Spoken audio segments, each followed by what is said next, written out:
ಮುಖ್ಯಮಂತ್ರಿಗಳು ಯಾವುದೇ ರೀತಿಯಾಗಿ ಕಾನೂನು ಹೋರಾಟವನ್ನ ಮಾಡೋದಿಲ್ವಾ? ಇಂತಹ ಒಂದು ಪ್ರಶ್ನೆ ಈಗ ಉದ್ಭವವಾಗಿದೆ. ಕಾರಣ ಒಂದು ಕಡೆಗೆ ಮೂಡಾ ಪ್ರಕರಣದಲ್ಲಿ ಲೋಕಾಯುಕ್ತ ತನಿಖೆಯನ್ನು ನಡೆಸಿದೆ, ಇಡಿ ಕೂಡ ಎಂಟ್ರಿ ಆಗಿದೆ. ಇನ್ನೊಂದು ಕಡೆಗೆ ನ್ಯಾಯಮೂರ್ತಿ ದೇಸಾಯಿ ಅವರು, ನಿವೃತ್ತ ನ್ಯಾಯಮೂರ್ತಿ ದೇಸಾಯಿ ಅವರ ಸಮಿತಿ ಕೂಡ ಈಗ ತನಿಖೆಯನ್ನ ಮಾಡಿದೆ. ಸೊ ಇಡಿ ಮತ್ತು ಸಿಬಿಐ ವಿಚಾರದಲ್ಲಿ ಲೀಗಲ್ ಫೈಟ್ ಅನಿವಾರ್ಯ ಅಂತ ಹೇಳ್ತಾ ಇದ್ದಾರೆ. ಆದರೆ ನಿವೇಶನ ವಾಪಸ್ ನೀಡಿಕೆಯೇ ಡಿಫೆನ್ಸ್ ಫ್ಯಾಕ್ಟರ್ ಆಗಿದೆ. ಸಿಎಂಗೆ ಶಕ್ತಿ ತುಂಬಿದ ಇಬ್ಬರು ದೆಹಲಿ ವಕೀಲರ ಮಾತುಗಳು.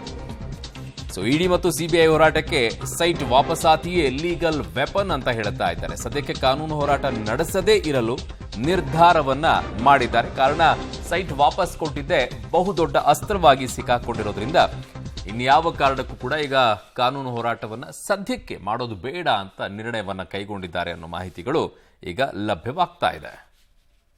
ನನ್ನ ಸಹೋದ್ಯೋಗಿ ಪೊಲಿಟಿಕಲ್ ಬ್ಯೂರೋಯಿಂದ ಸುಖೇಶ್ ನನ್ನ ಸಂಪರ್ಕಕ್ಕೆ ಸಿಗ್ತಾ ಇದ್ದಾರೆ. ಸುಖೇಶ್, ಹಾಗಿದ್ದಾಗ ಯಾವುದಕ್ಕೂ ಕೂಡ ಈಗ ಮುಖ್ಯಮಂತ್ರಿಗಳು ಕಾನೂನಾತ್ಮಕ ಹೋರಾಟಕ್ಕೆ ಮುಂದಾಗೋದಿಲ್ವಾ? ಸದ್ಯಕ್ಕೆ ತಾತ್ಕಾಲಿಕವಾಗಿ ಅದಕ್ಕೆ ಬ್ರೇಕ್ ಹಾಕಿದಾರಾ?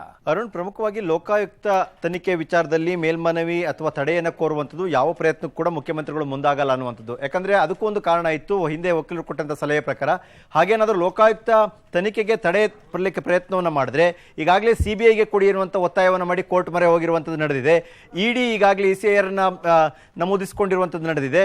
ಅದು ಏನಾಗುತ್ತೆ, ಅದಕ್ಕೆ ಹೆಚ್ಚು ಪುಷ್ಟಿ ಕೊಟ್ಟಂತಾಗುತ್ತೆ. ಅಥವಾ ಅವರು ಲೋಕಾಯುಕ್ತ ವರದಿಯನ್ನು ಅಥವಾ ತನಿಖೆಯನ್ನೇ ಒಪ್ಪಿಕೊಳ್ತಾ ಇಲ್ಲ, ಹಾಗಾಗಿ ನೇರವಾಗಿ ಸಿಬಿಐ ಕೊಡಿ ಅಂತನೋ ಅಥವಾ ಇಡಿಗೆ ಪ್ರವೇಶಕ್ಕೆ ಸುಲಭವಾಗುತ್ತೆ ಅಂತನೋ ಆ ರೀತಿ ಅವಕಾಶ ಮಾಡಿಕೊಡಬಾರ್ದು ಅನ್ನೋ ಕಾರಣಕ್ಕೆ ಸದ್ಯಕ್ಕೆ ಯಾವುದೇ ಮೇಲ್ಮನವಿ ಸಲ್ಲಿಕೆ ಅಥವಾ ಲೋಕಾಯುಕ್ತ ತನಿಖೆ ವಿರುದ್ಧ ಹೋರಾಟವನ್ನು ಅವರು ಶುರು ಮಾಡಿಲ್ಲ.